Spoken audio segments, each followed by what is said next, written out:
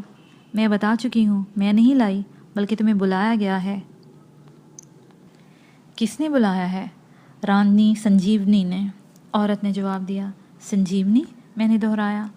ہاں، تم اس وقت اسی کی حکومت میں ہو۔ خوب، مجھے تو یوں لگ رہا ہے جیسے میں طلسم ہوش ربا کا کوئی کردار ہوں، اور یہ سرزمین افریقہ ہی ہے۔ ہاں، اسراروں کی زمین۔ یہاں حیران ہونے سے کچھ نہیں ملے گا، بس دیکھتے رہو۔ ٹھیک ہے، رانی سے بھی ملا دو۔ اچھا ہے، بہت سارے لوگوں سے مل لوں، نہ جانے میری زندگی کا مقصد کیا ہے۔ میں طویل سانس لے کر ایک نشست پر بیٹھ گیا۔ غاروں کی حکومت میری سمجھ میں نہیں آئی تھی۔ بہرحال یہاں کون سی بات سمجھ میں آ رہی تھی جو میں یہ سمجھنے کی کوشش کرتا۔ اس وقت شیشے کی دیوار کے عقب میں ایک اور انسانی عکس دیکھ کر میں ششدر رہ گیا۔ بالکل اسی شکل کی ایک دوسری عورت ہاتھوں میں چمکدار برتن اٹھائے اندر آئی۔ دونوں میں کوئی فرق نہیں تھا، دونوں ہی مسکرا رہی تھی۔ پھر اس نے برتن میرے سامنے رکھ دیے۔ شروع کرو، تم پیاسے لگتے ہو، نئی آنے والی لڑکی نے حیران کن انداز میں کہا۔ اس کی آواز بھی دوسری لڑکی سے ملتی تھی۔ میں اب تکلف کا عادی نہیں رہتا۔ اگر یہ شراب بھی تھا تو مجھے اس کی پرواہ نہیں تھی۔ اب تو جو ہوگا دیکھا جائے گا۔ چنانچہ جو ہی میں نے اس کی طرف توجہ دی، میزبان لڑکی نے سونے سے بھرا ہوا گلاس میرے سامنے رکھ دیا۔ ہاں، یہ سونے کا ہی گلاس تھا۔ اوپری حصے میں ننھے ننھے ہیرے جڑے ہوئے تھے، لیکن گلاس میں شراب نہیں تھی، بلکہ اس کی جگہ ایک خوش ذائقہ مشروب بھرا ہوا تھا، جسے پی کر انتہائی فرحت کا احساس ہوا۔ دونوں لڑکیاں نزدیک کھڑی ہوئی تھیں۔